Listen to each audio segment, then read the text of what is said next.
तो principle of management की आज की वीडियो में हम बात करने वाले हैं कि जो हमारे जनरल प्रिंसिपल्स हैं वो कौन कौन से थे। हमने पिछली वीडियो में हमने 7 जनरल प्रिंसिपल्स के बारे में बात कर ली थी जो कि हेनरी फ्योल ने दिए थे। बाकी के जो 7 प्रिंसिपल्स होंगे उसके बारे में हम आज बात करने वाले हैं, राइट। हम पढ़ कौन सा चैप्टर रहे हैं? हम सेकंड चैप्टर पढ़ रहे हैं बिजनेस स्टडीज़ क्लास 12 का, जिसका नाम है प्रिंसिपल ऑफ मैनेजमेंट। तो प्रिंसिपल ऑफ मैनेजमेंट के अंदर हमने अभी तक के जो प्रिंसिपल्स हैं हेनरी फ्योल के वो कौन कौन से पढ़े हैं? हमने डिवीजन ऑफ वर्क पढ़ लिया है, अथॉरिटी एंड रिस्पॉन्सिबिलिटी पढ़ लिया है, डिसिप्लिन पढ़ लिया है, यूनिटी ऑफ कमांड पढ़ लिया है, यूनिटी ऑफ डायरेक्शन पढ़ लिया है, subordination of individual interest to general interest पढ़ लिया है, और रेम्यूनरेशन ऑफ एम्प्लॉयज़ पढ़ लिया है, राइट। इतनी बात आई होप आपको समझ में आ चुकी होगी। तो हम आज नेक्स्ट 7 प्रिंसिपल्स की बात करने वाले हैं जो कि जनरल प्रिंसिपल हैं, जिसको किसने दिया है? हेनरी फ्योल ने दिया है, राइट।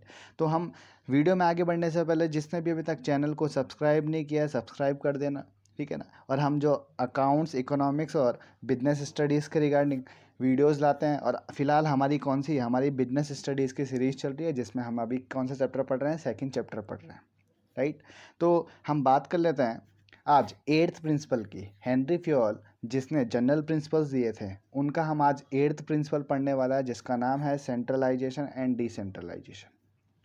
सेंट्रलाइजेशन एंड डिसेंट्रलाइजेशन का मतलब होता क्या है? जो हमारा सेंट्रलाइजेशन का मतलब होता है जब डिसीजन मेकिंग पावर या तो टॉप लेवल में हो या कुछ बंदों के पास हो, कुछ पीपल्स के पास हो, तब उसको हम नाम देते हैं सेंट्रलाइजेशन। वैसे ही मैं बात करूँ डिसेंट्रलाइजेशन की।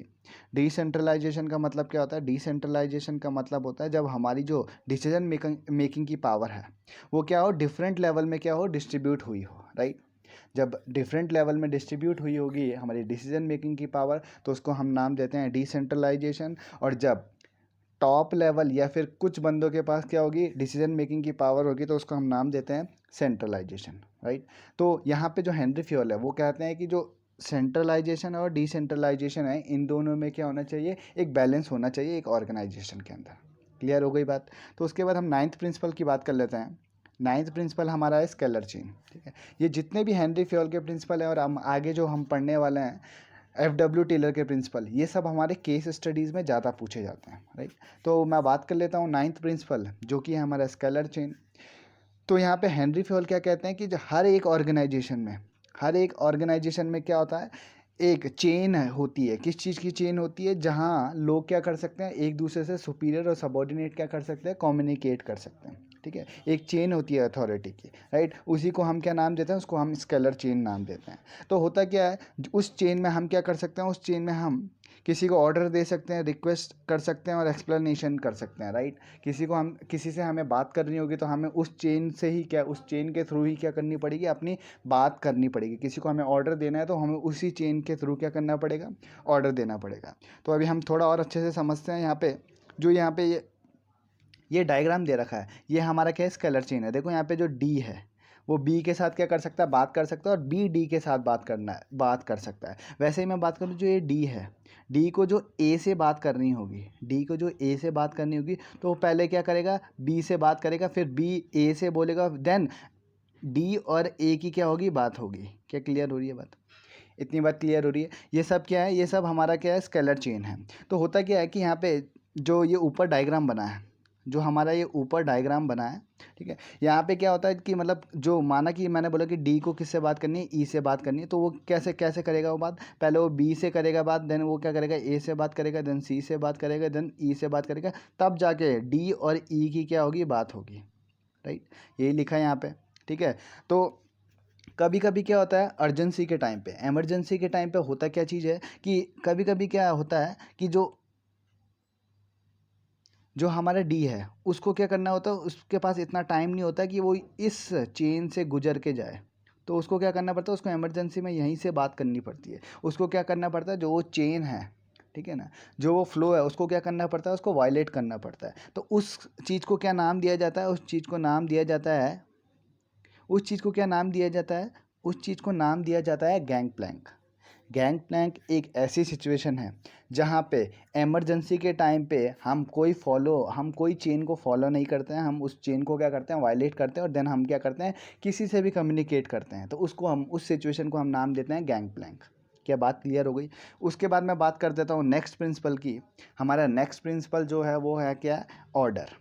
ऑर्डर प्रिंसिपल हमें ये कहता है कि हर एक चीज़ की, चीज़ मतलब हर एक इंसान की और हर एक मटेरियल की क्या होनी चाहिए? एक फिक्स्ड जगह होनी चाहिए, एक एप्रोप्रिएट जगह होनी चाहिए।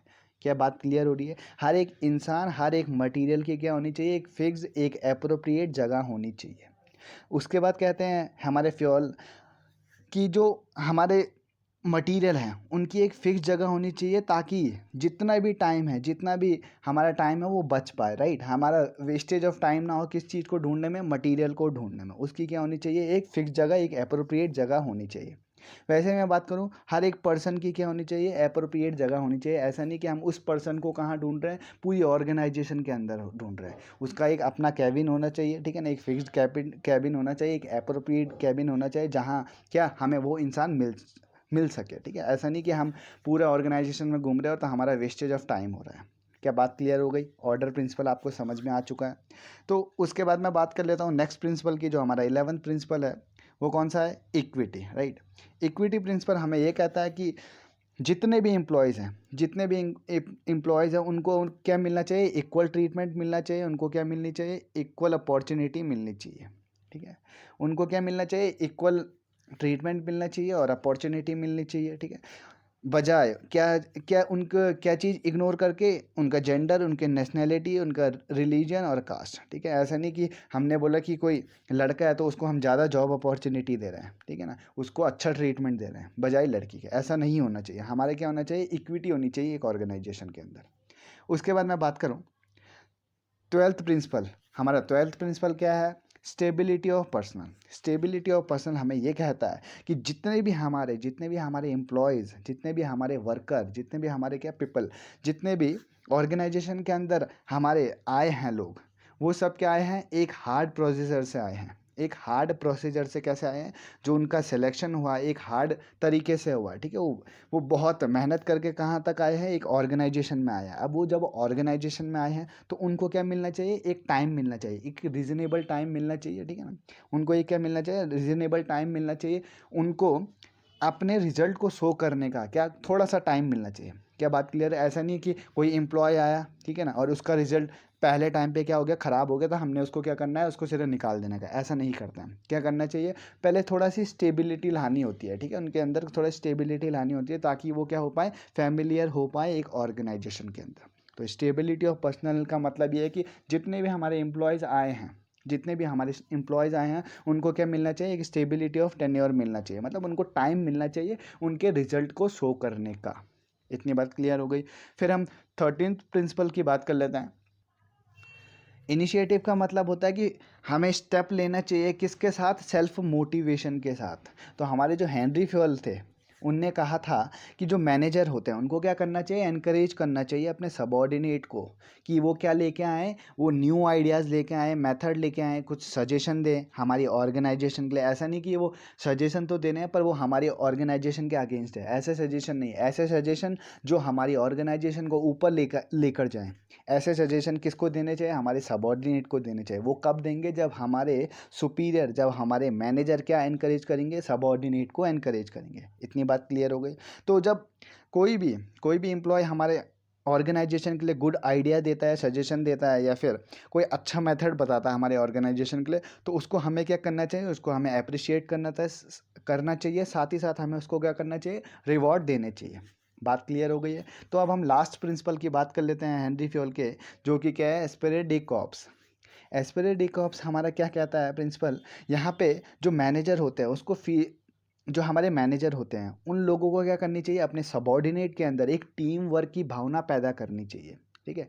हमारे जितने भी मैनेजर हैं उनको ऑर्गेनाइजेशन के अंदर जो उनके सबॉर्डिनेट है, सबॉर्डिनेट के साथ मिलकर एक टीम वर्क की भावना पैदा करनी चाहिए, ताकि जो हमारे ऑब्जेक्टिव हो वो क्या हो पाए? ईजिली क्या हो पाए?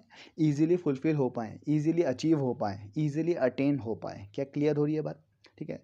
जो हमारे मैनेजर हैं वो सबॉर्डिनेट के साथ एक फीलिंग, मतलब एक टीम वर्क की भावना पैदा नहीं करेंगे, तो जितने भी हमारे ऑब्जेक्टिव है ऑर्गेनाइजेशन के, वो क्या होते रहेंगे? मुश्किल होते रहेंगे। वो क्या नहीं हो पाएंगे? वो अचीव नहीं हो पाएंगे। क्या क्लियर हो रही बात? उसके बाद सेकंड पॉइंट में हमारे फ्योल ने क्या कहा? फ्योल ने कहा जो हमारे सबॉर्डिनेट हैं उनके साथ एक हमें टीम स्पिरिट क्या करनी चाहिए, डेवलप करनी चाहिए। किस तरह से टीम स्पिरिट डेवलप होती है, जो हमारा ये आई वर्ड है, इस आई वर्ड को किसके साथ रिप्लेस कर दो, वी के साथ रिप्लेस कर दो, ठीक है ना। हम पहले ऑर्गेनाइजेशन में जब भी किसी से के साथ कम्युनिकेट करते थे तो हम बोलते थे कि मैंने ऐसा कर रखा है, मैं ऐसा करके दिखाऊंगा। हमें मैंने को और मैं को हमें क्या करना पड़ेगा, रिप्लेस के साथ हमें क्या बोलना चाहिए कि हम ऐसा करते हैं, हमें ऐसा करके दिखाना चाहिए, या हम ऐसा कर सकते हैं, ठीक है। तो ऐसे में क्या होगी, ऐसे में एक टीम वर्क की भावना पैदा होगी, किसके बीच, सुपीरियर और सबॉर्डिनेट के बीच, राइट। उसके बाद हमें क्या करना चाहिए, गुड रिलेशन रखने चाहिए, किसके साथ, अपने सबॉर्डिनेट के साथ। और लास्ट हमारा है कि जो हमारे जितने भी सबॉर्डिनेट हैं उनको हमें क्या करना चाहिए, उनके काम के लिए अप्रिशिएट करना चाहिए, ठीक है ना।